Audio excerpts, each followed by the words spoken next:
السلام علیکم ورحمۃ اللہ تعالی وبرکاتہ۔ الحمد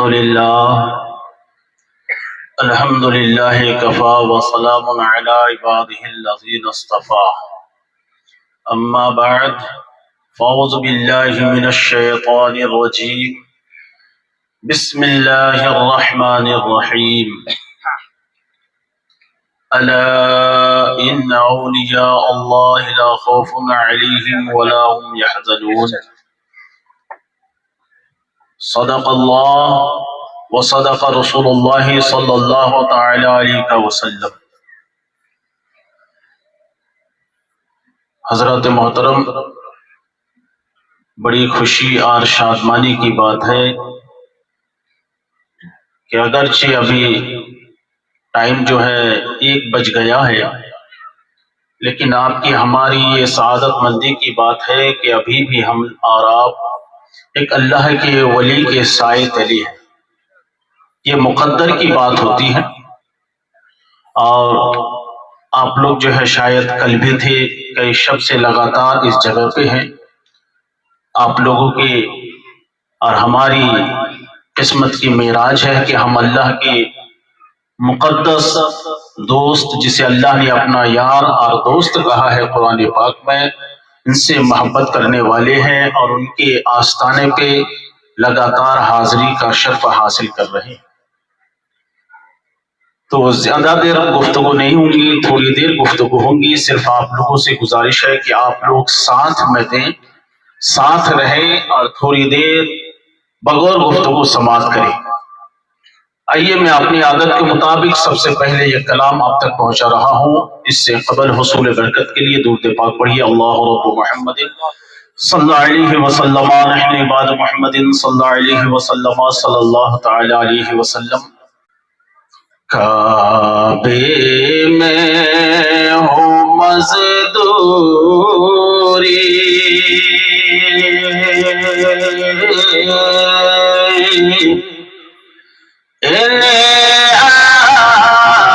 مدینے میں کعبے میں ہو مزدوری،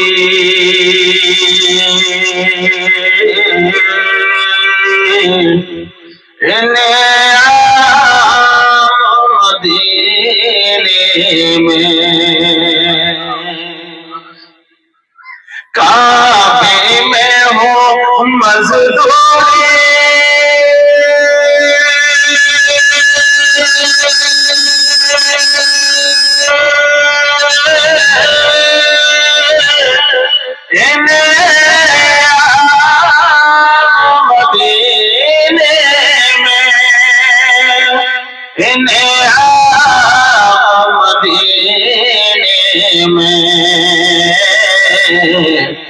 مکے میں سویرا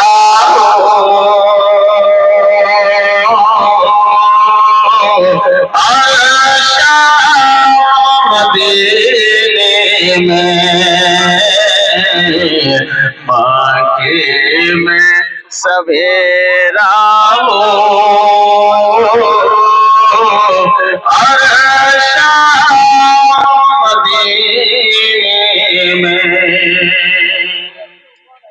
اور بڑی قسمت والے ہیں وہ لوگ جنہوں نے اپنی ماتھی کی آنکھوں سے ترے رسول کو دیکھا ہے اور چمنے کی سعادت بھی نصیب ہوئی ہے۔ الحمدللہ ان بزرگوں کے طفیل انسان اس غریب کو بھی اس جگہ میں پہنچنے کا اللہ تبارک و تعالیٰ نے وہاں کی حاضری سعادت نصیب ہوئی ہے۔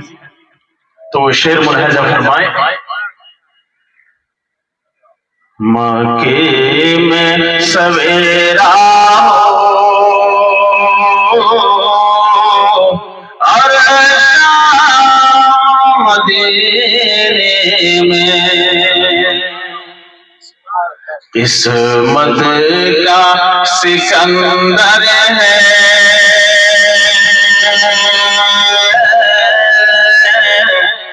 جو جا کے گزرا ہے، قسمت کا سکندر ہے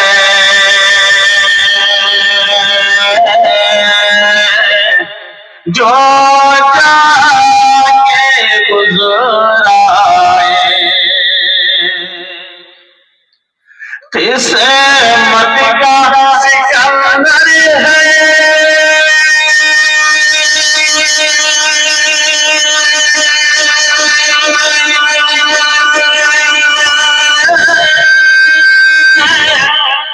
جو جا کے گزرائے قسمت کا سکندر ہے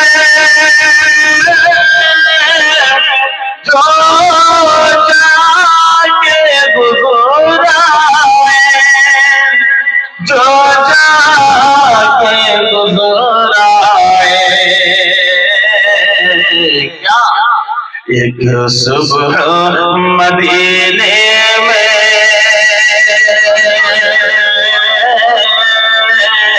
ایک شام مدینے میں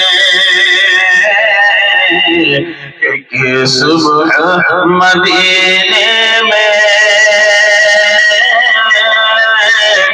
ایک شام مدینے میں کہہ دو ان ہواؤں سے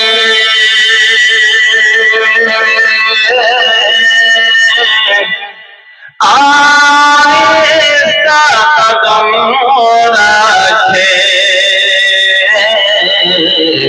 کہہ دو ان ہواؤں سے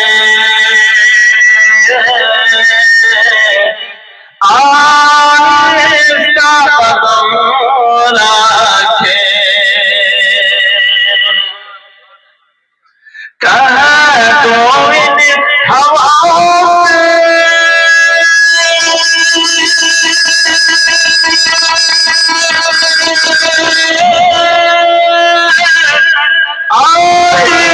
آہستہ قدم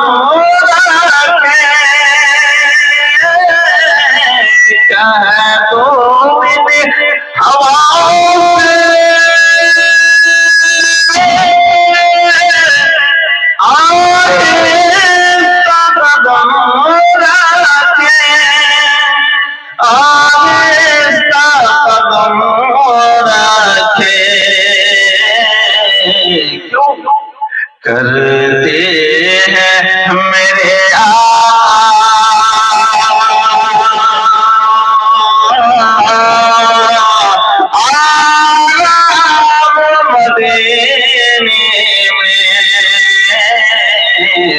کرتے ہیں میرے آقا آرام مدینے میں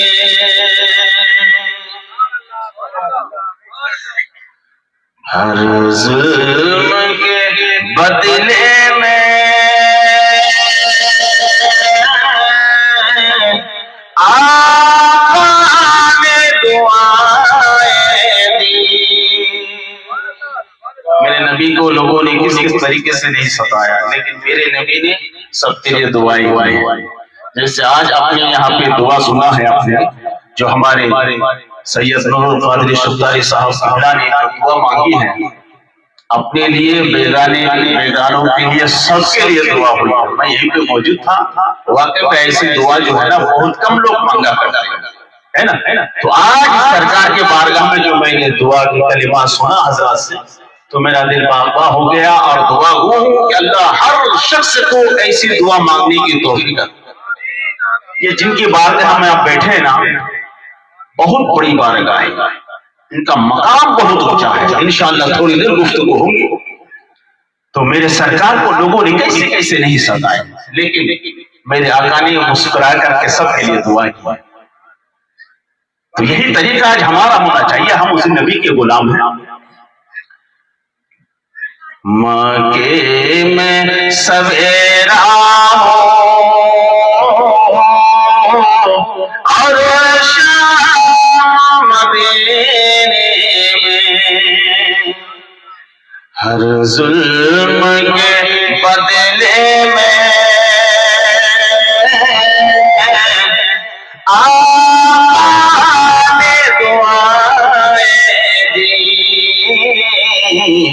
ہر ظلم کے بدلے میں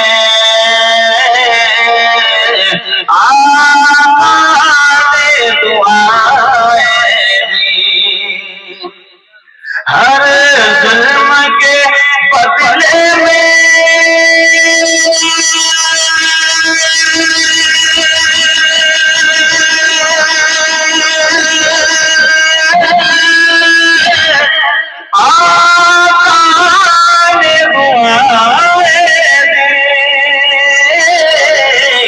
ہر ظلم کے بدلے میں آقا نے دعائیں دی، آقا نے دعائیں دی، اخلاق سے پھیلا ہے اسلام مدینے میں، اخلاق سے پھیلا ہے اسلام مدینے میں۔ میری پہلی حاضری ہے بحیثیت خطیب اسٹیج میں، ایسے تو کئی بار میں حضرت کی بارگاہ میں پہنچا ہوں، بس سمجھتا ہوں کہ سرکار محمد علی غنی سرکار کی بارگاہ میں میری حاضری قبول ہے۔ آپ لوگ اگر اپنی حاضری قبول کرانا چاہتے ہیں بلند آواز سے مرتبہ سبحان اللہ کہتے ہیں، بیداری کا سکون پیش کیجیے، تھوڑی دیر گفتگو ہوگی۔ میں نے آیت کریمہ تلاوت کرنے کا شرف حاصل کیا، اللہ نے قرآن پاک میں ارشاد فرمایا، 11ویں پارے اور 11ویں رکوع کی آیت، رب کی مصلحت دیکھیے، 11ویں والے ہیں ہم لوگ، 11ویں والے ہیں، 26ویں والے ہیں، 12ویں والے، سارے آخری جتنی ہیں سب ہمارے حصے میں ہے نا۔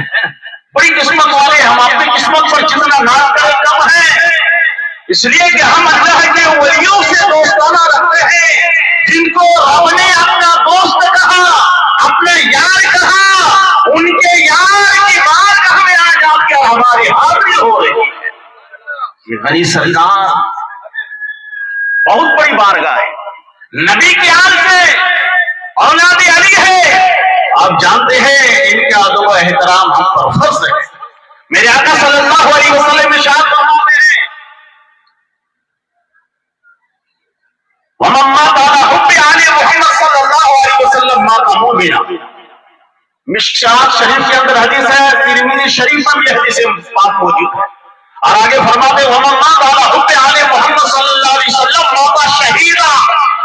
میرے مصطفیٰ فرماتے ہیں جو مجھ سے محبت کرتا ہے، میری آل سے محبت کرتا ہے، میری آل سے محبت کرتا ہوا اس دنیا سے چلا گیا، وہ شہادت کی موت ہے، شہادت کا درجہ اسے نصیب ہوتا ہے۔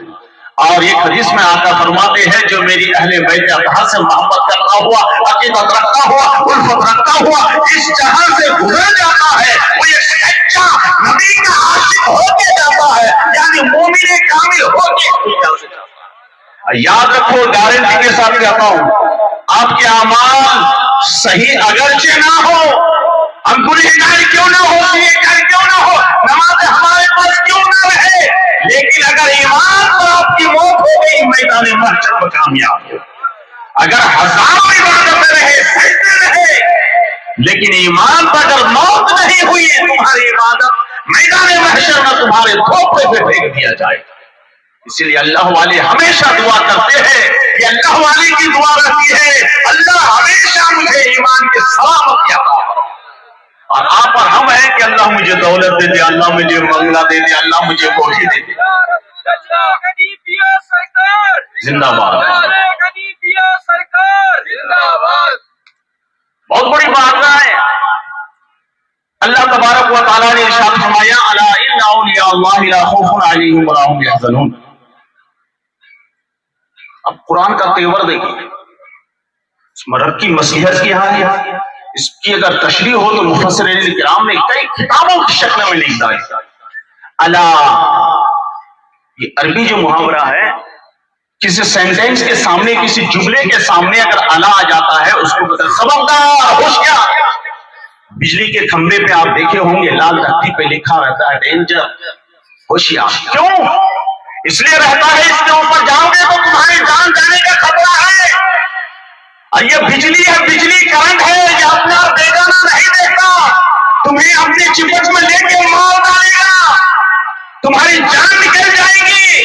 اسی طرح وہاں پہ لکھا رہتا ہے ڈینجر، ساودھان، ہوشیار، اس کے آگے نہ جاؤ۔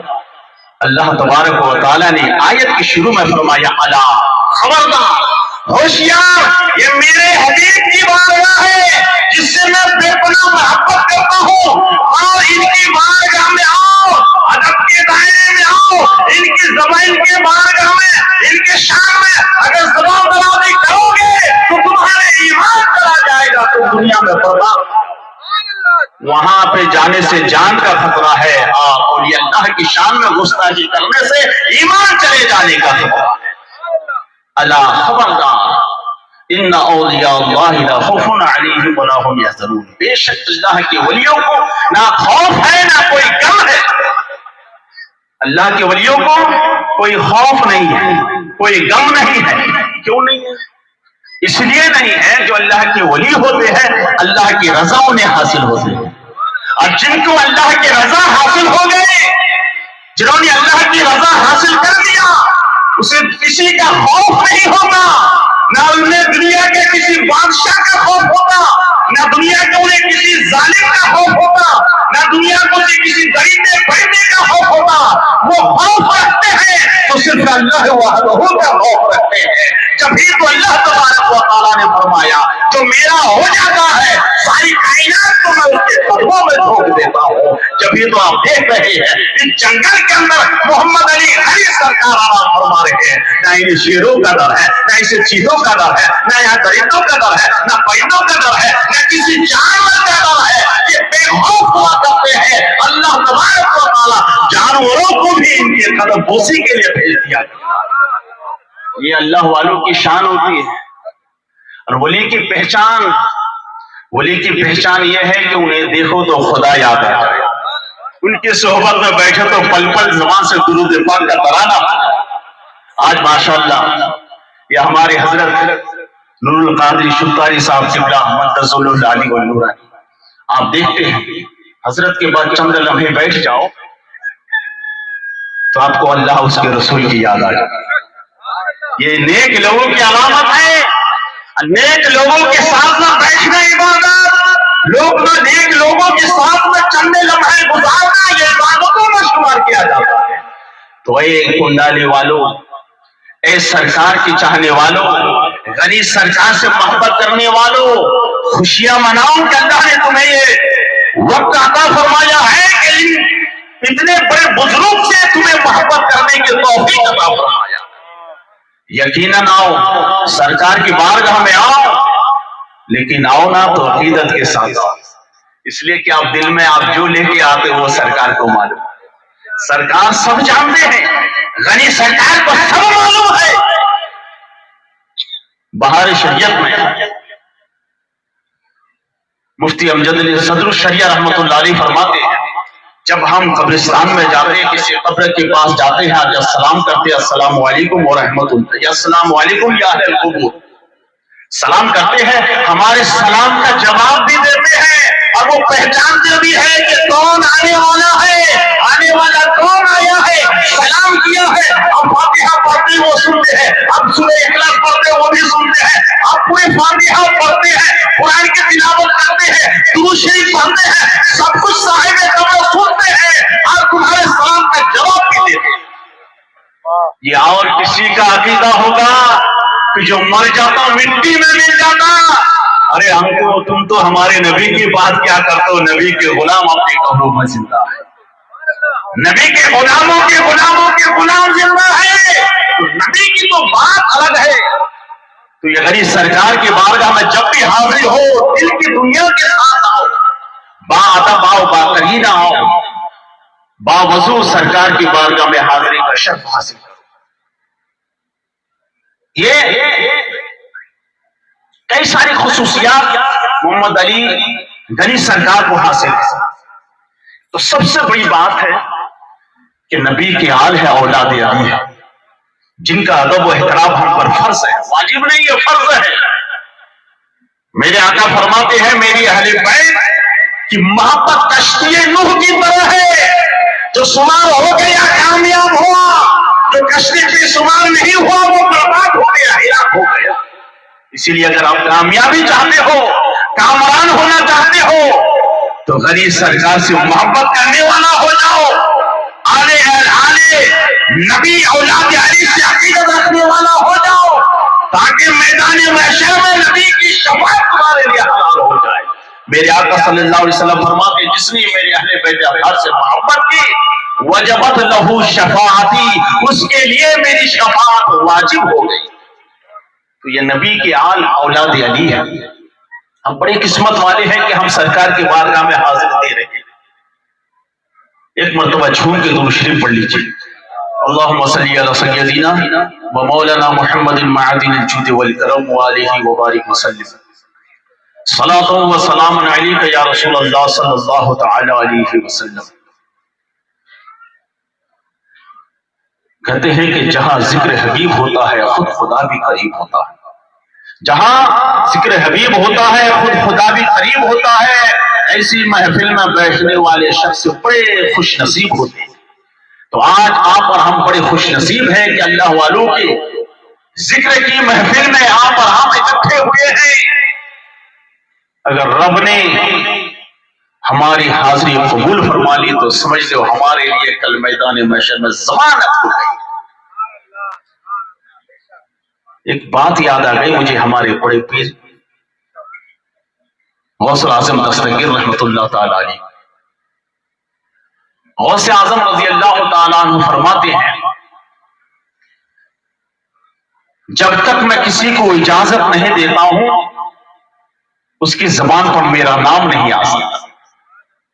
غوث اعظم فرماتے ہیں جب تک میں کسی کو اجازت نہیں دیتا اس کی زبان پر میرا نام نہیں آتا، جب میں اجازت دیتا ہوں تب ان کی زبان پر میرا نام آتا ہے۔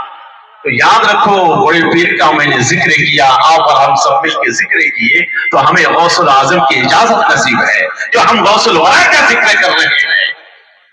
اور فرماتے ہیں مصیبتوں میں میرا نام لیا کرو، غوث اعظم فرماتے ہیں مصیبتوں میں میرا نام لیا کرو، جو مصیبتوں میں میرا نام لیتا ہے اللہ اس کی مصیبتوں کو ختم کر دیتا ہے، اس کی مصیبتوں کو دور فرما دیتا ہے۔ اور آگے فرماتے ہیں مصیبتوں میں میرا نام لیا کرو، میں ضمانت دیتا ہوں مصیبتوں میں میرا نام لے گا اللہ اس کی پریشانیوں کو پریشانیوں کو دور فرما دے گا۔ وہ شہنشاہ غوث اعظم، شہنشاہ بغداد سیدنا سرکار غوث اعظم رضی اللہ تعالی عنہ، آپ جانتے ہیں ہم جانتے ہیں صرف یہی جانتے ہیں کہ 11ویں ولی آقا ولیوں کے شہنشاہ جناب غوث اعظم رضی اللہ تعالیٰ عنہ کی شان یہ ہے کہ جب کسی ولی کو ولایت کی سرٹیفکیٹ دی جاتی ہے آپ کی سگنیچر ہونا ضروری ہے۔ غوث اعظم کے سگنیچر اگر کسی ولایت کی سرٹیفکیٹ پر نہ ہو تو انہیں ولایت سے اللہ روک دیتا ہے۔ کہتے ہیں نا چوں محمد درمیانی انبیاء، غوث اعظم درمیانی اولیاء۔ میرے آقا صلی اللہ علیہ وسلم کی جو شان انبیاء کرام میں ہے سب سے افضل سب سے اعلیٰ، غوث اعظم کی شان تمام اولیاء کرام میں ہے سب سے افضل سب سے اعلیٰ۔ جانتے ہو غوث اعظم رضی اللہ تعالی عنہ اس جہاں میں آئے نہیں تھے، آپ کے آنے سے 500 سال قبل میرے آقا صلی اللہ علیہ وسلم آنے کی بشارت دے رہے۔ ذرا سوچے تو صحیح، جن کی آمد کی خوشخبری میرے مصطفیٰ نے وہ ذات کتنی بڑی ہو، وہ شخصیت کہتے ہوں گے۔ حضور غوث اعظم رضی اللہ تعالی عنہ کے بارے میں میرے مصطفیٰ کریم صلی اللہ علیہ وسلم ارشاد فرماتے ہیں، میرے آقا کریم صلی اللہ علیہ وسلم حجرہ فاطمہ میں آتے، دن میں کئی مرتبہ آنا جانا لگا رہتا ہے حجرہ فاطمہ۔ حجرہ فاطمہ میں میرے آقا تشریف لائے، حضرت فاطمہ الزہرا رضی اللہ تعالی عنہ ہے، حضرت مولا علی رضی اللہ تعالی عنہ کی ذات ہے، امام حسن مشتبہ رضی اللہ تعالی عنہ ہے، امام شہید اعظم امام حسین رضی اللہ تعالی عنہ ہے، میرے آقا صلی اللہ علیہ وسلم تشریف لائے، پنجتن پاک بیٹھے ہیں، اسی لیے تو کہتے ہیں کہ پنجتن پاک پھیلے تو کائنات بنتی ہے، سمٹے تو پنجتن پاک بن جاتی ہے۔ بیگم واسی نے کہا کہ بیگم یہی تو پاک ہے مقصود کائنات، بیگم یہی تو پاک ہے مقصود کائنات، خیر النساء حسین و حسن مصطفیٰ علی، خیر النساء حسین و حسن مصطفیٰ علی۔ اللہ اکبر۔ میرے آقا صلی اللہ علیہ وسلم تشریف لائے، حضرت فاطمہ روم کے اندر موجود ہے، حضرت امام حسن مجتبی موجود ہے، حضرت امام حسین موجود ہے، حضرت مولا علی موجود ہے۔ میرے آقا صلی اللہ علیہ وسلم حجرہ فاطمہ میں تشریف لائے، میرے آقا جیسے تشریف لائے تو امام حسن مجتبی رضی اللہ تعالی عنہ کو اٹھا لیا اپنے گود میں، اپنے ران شریف پر بیٹھا ہے، اپنے گود میں بیٹھا ہے، کبھی پیشانی کا بوسہ لے رہے ہیں، کبھی رخسار کا بوسہ لے رہے ہیں، کبھی ہونٹوں کا بوسہ لے رہے ہیں، کبھی آنکھوں کو چوم رہے ہیں۔ حضرت امام حسین دیکھ رہے ہیں، جبکہ میرے نبی کا معمول یہ تھا کہ میرے آقا جب بھی حجرہ فاطمہ میں تشریف لاتے سب سے پہلے حسین پاک کو اٹھاتے، حسین سے محبت کرتے، حسین کو گود میں بیٹھاتے، حسین سے سینے کو چپکاتے، حسین کو اپنے کندھوں پہ بیٹھاتے، حسین کے اپنے آنکھوں کے پلکوں میں بیٹھاتے، حسین سے محبت کرتے۔ لیکن آج حسین دیکھ رہے ہیں کہ میں نانا جان آج معاملہ الٹا نظر آ رہا ہے، آج مجھ سے محبت نہیں ہے، میرے بھائی حسن مجتبی سے محبت ہے۔ آج سارے توجہ امام حسن مجتبی کی طرف کیوں؟ ماں فاطمہ بھی دیکھ رہی ہے۔ ابا حضور امام الانبیاء اشرف الانبیاء خاتم الانبیاء حضور صلی اللہ علیہ وسلم جب بھی میرے روم میں آتے تھے سب سے پہلے حسین کو اٹھاتے تھے، اپنے گود میں بیٹھاتے تھے، ان سے عقیدت و محبت سے ان کے گال کا بوسہ لیتے تھے، ان کے پیشانی کو چما کرتے تھے، ان کے ہونٹوں کا بوسہ لیا کرتے تھے۔ لیکن آج دیکھ رہا ہو محمد رسول اللہ صلی اللہ علیہ وسلم خلاف عمل یعنی کہ امام حسین کے بجائے امام حسن مجتبی کو گود میں اٹھائے بیٹھے ہیں۔ فاطمہ یہی سوچ رہی تھی، میرے آقا ارشاد فرماتے ہیں بیٹی فاطمہ تم یہی نہ سوچ رہی ہو کہ آج حسین سے محبت اتنا کیوں نہیں، حسن مجتبی سے محبت ہو رہی ہے۔ بیٹی سن لو، حسین کو رلایا مت کرنا، حسین روتا ہے تو میرا دل روتا ہے، حسین سے مجھے عقیدت ہے۔ لیکن سنو بیٹی سن لو، ابھی میرے پاس جبریل امین آئے تھے، جبریل آئے مجھے بتا کے گئے یا رسول اللہ حسین وہ ہے جن کی آل میں ائمہ پیدا ہوں گے، جن کی آل میں امام پیدا ہوں گے، جن کی آل میں امام پیدا ہوں گے، یعنی حسین پاک کی اولاد میں امام زین العابدین حسین پاک کی اولاد میں امام باقر حسین پاک کی اولاد میں امام کاظم حسین پاک کی اولاد میں امام جعفر صادق حسین پاک کی اولاد میں امام موسیٰ کاظم حسین پاک کی اولاد میں امام موسیٰ کاظم حسین پاک کی اولاد میں امام علی رضا حسین پاک کی اولاد میں امام علی رقی حسین پاک کی اولاد میں امام حسن عسکری حسین پاک کی اولاد میں۔ بیٹی جبریل نے مجھے یہ بھی بتایا یا رسول اللہ حسین کے اولاد میں ائمہ پیدا ہوں گے، لیکن یا رسول اللہ حسن مجتبی وہ ہے جن کے اولاد میں ایک ایسا شہزادہ پیدا ہونے والا ہے، جن کے اولاد میں ایک ایسا شہزادہ اس دنیا میں پیدا ہونے والا ہے، آنے والا ہے، جن کا نام عبد القادر جیلانی ہوگا۔ جیسی شان اللہ نے آپ کو نبیوں میں عطا فرمائی ہے ویسی شان اللہ اولیاء کرام میں غوث العظم کو عطا فرمائی۔ عبد القادر جیلانی آئے نہیں، آنے سے 500 سال پہلے میرے آقا صلی اللہ علیہ وسلم حجرہ فاطمہ میں ان کی آمد کی خوشخبری بتا رہے ہیں۔ کیا شان ہے میرے غوث اعظم رضی اللہ تعالیٰ، آپ کی کرامات بے شمار ہیں، آپ کی کرامات بے شمار ہیں۔ ادھر نہ جا کے چلے حضرت امام جعفر صادق رضی اللہ تعالیٰ عنہ کی بارگاہ میں تھوڑی سی خراج عقیدت پیش کر۔ وہ امام جعفر صادق رضی اللہ تعالیٰ عنہ جن کی بچپن کا زمانہ ہے، بچپنے میں کم سن کی عمر میں مدینہ شریف کے گلیوں میں گھوم رہے، اتنے میں ایک حاتم طائی اس کے خاندان کا ایک شخص ایک فرد مدینہ شریف کو چلے زیارت کی نیت سے چل رہے تھے، جیسے اچانک اس خوبصورت سے بچے کے اوپر نظر پڑی تو تھوڑی دیر ٹھہر گیا، دیکھنے لگا اور کہا کہ یہ بچہ بڑا خوبصورت معلوم ہو رہا، ایسا لگتا ہے کسی تاجدار کا بیٹا ہے، ایسا لگتا ہے کہ کسی شہنشاہ کا بیٹا ہے، ایسا لگ رہا ہے کہ کسی سلطان کا بیٹا ہے۔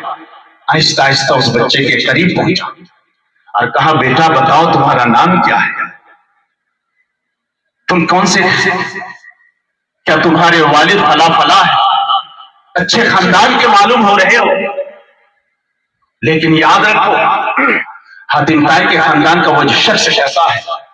جو بھی ہو تم اچھے خاندان کے معلوم ہو رہے ہو، لیکن ذرا میں بھی اپنا انٹروڈکشن دے دوں۔ کہنے لگا کہ مجھے پہچانتے ہو؟ میرا دادا حاتم طائی ہے، جن کے سخاوت کا ڈنڈا پوری کائنات میں بج رہے ہیں۔ میرے دادا نے ایک ایسا گھر بنایا تھا جس کے 10 دروازے تھے، 10 کھڑکیاں تھی۔ جب سائل مانگنے آتا تھا، بھکاری مانگنے آتا تھا، ایک دروازے سے آتا تھا اسے بھی دے دیتا تھا، دوسرے دروازے سے آتا اسے بھی دے دیتا تھا، جب تیسرے دروازے سے آتا اسے بھی دے دیتا، چوتھے دروازے سے آتا اسے بھی دے دیتا، پانچویں دروازے سے آتا اسے بھی دے دیتا، چھٹے دروازے سے آتا پھر بھی دے دیتا۔ میرے دادا اسے دے دیتے، اور 9ویں یا 10ویں دروازے سے آتے پھر بھی میرے دادا اسے عطا کرتے تھے۔ بڑے سخی تھے میرے دادا کی سخاوت کا یہ آگے۔ اب ذرا سنو صحیح ہمارے امام جعفر صاحب کم سن عمر میں ہے، فرماتے جناب آپ نے بہت اپنے دادا کی تعریف اور توصیف کی، اپنے دادا کی بہت تعریف کر دی۔ اب ذرا سن تو لو کہ میں کون ہوں۔ اب میں بھی اپنا انٹروڈکشن دے دوں۔ امام جعفر صادق کہتے ہیں سن لو میں امام جعفر صادق ہوں، سن لو میرا نانا امام الانبیاء ہے، میرا نانا محمد رسول اللہ ہے۔ تم نے اپنے دادا کی شان سخاوت پیش کی، اب آؤ میں بھی اپنے نانا جان کی شان سخاوت پیش کر دو۔ آؤ تمہارے دادا کی یہ شان تھی، ایک دروازے سے آتا تھا دیتا تھا، دوسرے دروازے سے آتا پھر بھی دیا جاتا تھا، 10 دروازے سے آتا پھر بھی اسے دے دیا جاتا تھا۔ لیکن میرے نبی کی، میرے نانا جان کی شان کا یہ عالم ہے، کوئی بھکاری میرے نانا جان کی بات ہمیں مانگنے آتا تھا، میرے آقا میرے نانا جان اسے اتنا دے دیتے تھے، اتنا دے دیتے تھے کہ دینے والا بنا دیتے تھے، اس کے محتاجی کو ختم کر دیتے تھے، اسے دینے والا بنا دیتے تھے، ان کی محتاجی کو ختم کر کے اسے غنی کر دیا کرتے تھے۔ میرے نانا جان محمد رسول اللہ صلی اللہ علیہ وسلم۔ اللہ والوں اور اہل بیت اطہار سے محبت کرو۔ محبت ہمیں یہاں بھی کام آنے والی ہے، کل میدان محشر میں کام آنے والی ہے۔ اب میں آپ کو بتاتا ہوں جو آل نبی اولاد علی سے محبت کرتے ہیں ان کی شان کا کیا عالم ہے۔ جھوم کے دودھ پاک پڑھ لیجیے اللہ رب محمد صلی اللہ علیہ وسلم نحن عباد محمد صلی اللہ علیہ وسلم صلی اللہ علیہ وسلم۔ میدان محشر میں نفس نفسی کا عالم ہوگا، اور یہ واقعہ جو ہے نا، یہ باتیں جو میں ابھی آپ کو بتانے جا رہا ہوں فتاوی رضویہ میں سیدنا سرکار اعلی حضرت نے نقل فرمائی۔ دنیا میں کوئی ایسا مائی کا لال پیدا نہیں ہوا، دنیا میں کوئی ایسا مفتی نہیں ہے جو فتاوی رضویہ کی ایک سرے سے بہت کا انکار کر سکے۔ اعلی حضرت فرماتے ہیں فتاوی رضویہ کے اندر کہ میدان محشر میں سب لوگ ایک جگہ جمع ہوں گے، چاہے کسی بھی دھرم کا ماننے والا ہو،